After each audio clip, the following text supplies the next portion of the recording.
ധവളപത്രം പുറത്തിറക്കിയതിന് പിന്നാലെ സഭയിൽ മുഖ്യമന്ത്രി വി.ഡി. സതീശനും പ്രതിപക്ഷ നേതാവ് പിണറായി വിജയനും തമ്മിൽ വാക്പോര്. മുൻ ധവളപത്രങ്ങൾ പൊളിറ്റിക്കൽ രേഖയായിരുന്നെന്ന മുഖ്യമന്ത്രിയുടെ വാദത്തിന് പിന്നാലെയാണ് പോര് ആരംഭിച്ചത്.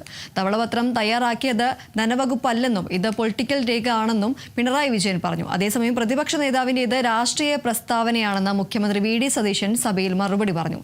ധവളപത്രം വായിച്ചു പോലും നോക്കിയിട്ടില്ലെന്നും പ്രതിപക്ഷ നേതാവിന് മുൻവിധിയാണെന്നും ഞങ്ങൾക്ക് ഞങ്ങളുടെ രീതിയുണ്ടെന്നും മുഖ്യമന്ത്രി കൂട്ടിച്ചേർത്തു. മുൻ ധവളപത്രങ്ങൾ പൊളിറ്റിക്കൽ രേഖ എന്ന മുഖ്യമന്ത്രി പറഞ്ഞതിനാണ് മറുപടിയെന്ന് പിണറായി വിജയൻ വ്യക്തമാക്കി. നിങ്ങളുടെ നയം പിന്തുടരാനല്ല ജനം ഞങ്ങളെ ജയിപ്പിച്ചതെന്ന് നടപടിക്രമങ്ങളുടെ ലംഘനമാണ് ഉന്നയിച്ചതെന്നും പിണറായി സഭയിൽ പറഞ്ഞു.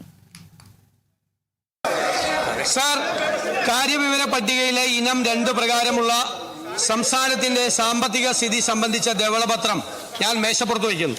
ഒന്നാമത്തെ കാര്യം, നിയമസഭ നടപടിക്രമങ്ങളുടെ ഒരു ലിസ്റ്റ് നിയമസഭ പബ്ലിഷ് ചെയ്തതിന് ശേഷം ആ നടപടിക്രമങ്ങൾ അനുസരിച്ച് മേശപ്പുറത്ത് വയ്ക്കുന്ന ഒരു കടലാസ് എന്ന ഐറ്റത്തിലാണ് ഞാൻ ഈ ധവളപത്രം മേശപ്പുറത്ത് വെച്ചത്. അത് വയ്ക്കുക എന്നത് സ്പീക്കറുടെ അനുവാദത്തോടു കൂടി ചെയ്യുന്നൊരു കാര്യമാണ്.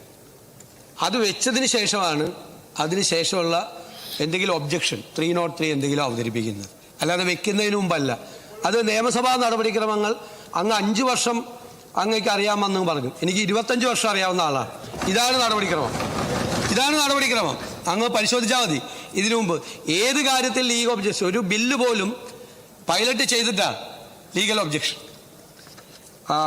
ഇത് സംബന്ധിച്ച് ബഹുമാനപ്പെട്ട മുൻ ധനകാര്യമന്ത്രി ശ്രീ കെ.എൻ. ബാലഗോപാൽ ഉന്നയിച്ച എല്ലാ കാര്യങ്ങളെയും വളരെ അടിസ്ഥാനരഹിതമായ കാര്യങ്ങളാണ് ഇവിടെ പറഞ്ഞത്.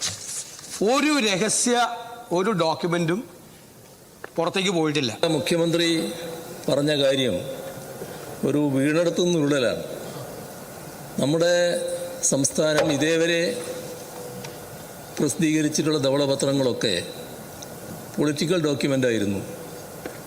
ഇതാണ് ശരിയായ ധവളപത്രം എന്നാണ് അദ്ദേഹം പറഞ്ഞത്. സർ, അത് വിചിത്രമായൊരു വാദമാണ്. സർ, നമ്മുടെ സംസ്ഥാനത്ത് അപ്പുറത്തായാലും ഇപ്പുറത്തായാലും മാറി മാറി വന്ന ഗവൺമെൻറ്റുകൾ ധവളപത്രം ഇറക്കിയിട്ടുണ്ട്. സർ, ഇവിടെ പ്രശ്നം ധനകാര്യ വകുപ്പിനെ ഇരുട്ടിൽ നിർത്താൻ പാടില്ല എന്നുള്ളതാണ്. ഇതിനു മുൻപുള്ള എല്ലാ ഗവൺമെൻറ്റുകളും, ഞങ്ങളതായാലും UDF-ൻ്റെതായാലും, ധനകാര്യ വകുപ്പാണ് ഇത് തയ്യാറാക്കിയിട്ടുള്ളത്.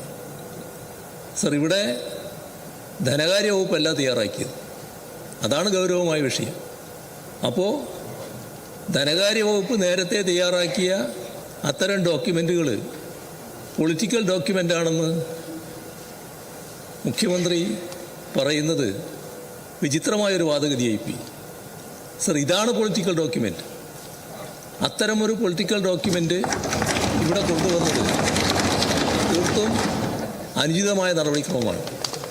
സർ, ഉപദേശം തേടുന്നവരെ പറ്റി ഞങ്ങൾക്കാർക്കും വ്യത്യസ്ത അഭിപ്രായമില്ല. വിദഗ്ധരുടെ ഉപദേശം പല കാര്യങ്ങളിലും തേടേണ്ടി വരും. ഗവൺമെൻറ് ഇനിയും തേടേണ്ടതായിട്ട് വരും. പക്ഷേ ധവളപത്രം തയ്യാറാക്കുന്നത് നമ്മുടെ ധനകാര്യ വകുപ്പായിരിക്കണമായിരുന്നു. അതിൻ്റെ വ്യതിയാനമാണ് വന്നിട്ടുള്ളത്. പ്രതിപക്ഷ നേതാവ് ഇവിടെ നടത്തിയതാണ് പൊളിറ്റിക്കൽ സ്റ്റേറ്റ്മെൻറ്റ്. സാർ, ഒരു അങ്ങ് ഇതിന് എതിരായിട്ടൊരു ആക്ഷേപം ഉന്നയിക്കുമ്പോൾ ഏത് നടപടിക്രമമാണ്, ഏത് ആക്റ്റാണ്, ഏത് റൂൾസാണ്, ഏത് പ്രൊസീജിയറാണ് ലംഘിച്ചുകൊണ്ടാണ് ഇത് നടത്തിയതെന്ന് പറയാൻ കഴിഞ്ഞിട്ടില്ല. പിന്നെ ജസ്റ്റ് പറയാമല്ലോ, ഇതാണ് പൊളിറ്റിക്കൽ ഡോക്യുമെൻ്റ്. അങ്ങ് ഇത് വായിച്ചു നോക്കിയിട്ട് പോലില്ലല്ലോ. വായിച്ചു പോലും നോക്കാതെ അങ്ങയുടെ കയ്യിൽ ഇപ്പോൾ കോപ്പി എത്തുന്നേ ഉള്ളൂ. അതിനു മുമ്പ് ഇതൊരു പൊളിറ്റിക്കൽ ഡോക്യുമെൻ്റ് ആണെന്ന് അങ്ങ് എങ്ങനെയാണ് മുൻകൂട്ടി പറയുന്നത്? അത് മുൻവിധിയോടുകൂടി അങ്ങ് പറയാണ്. മുൻവിധിയോടുകൂടി അതിൻ്റെ കവർ എത്തുന്നേ ഉള്ളൂ. അവിടെ ആ കവർ എത്തുന്നേ ഉള്ളൂ. എൻ്റെ കയ്യിൽ കിട്ടിയ, ഞങ്ങൾ ക്യാബിനറ്റ് പരിശോധിച്ചുകൊണ്ട് എനിക്കറിയാം, അങ്ങ് ഇത് കണ്ടിട്ട് പോലുമില്ല.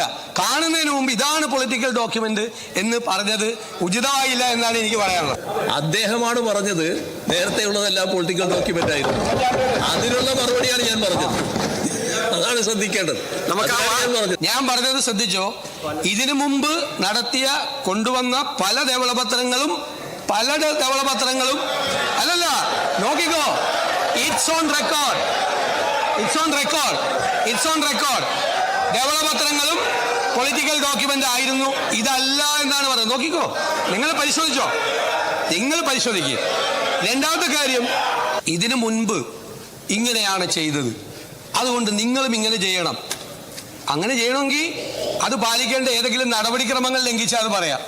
ഞങ്ങൾക്ക് ഞങ്ങളുടേതായ രീതിയുണ്ട്. ഞാൻ പറഞ്ഞല്ലോ, നിങ്ങൾ പിന്തുടരുന്ന നയം തുടരാനല്ല ഞങ്ങൾ ഇവിടെ ഇരിക്കുന്നത്. ഞങ്ങളെ ജനങ്ങൾ ഇവിടെ ഇരുത്തിയിരിക്കുന്നത് അതിനല്ല. ആ നയങ്ങൾക്ക് മാറ്റമുണ്ടാകണം, ആ സമീപനങ്ങൾക്ക് മാറ്റമുണ്ടാകണം. അതിനാണ് നിങ്ങളെ പരാജയപ്പെടുത്തി ഞങ്ങളെ വിജയിപ്പിച്ച് ഞങ്ങളെ ഈ കസേരകളിൽ ഇരുത്തിയിരിക്കുന്നത്. ആ മാറ്റം ഉണ്ടാവുക തന്നെ ചെയ്യും.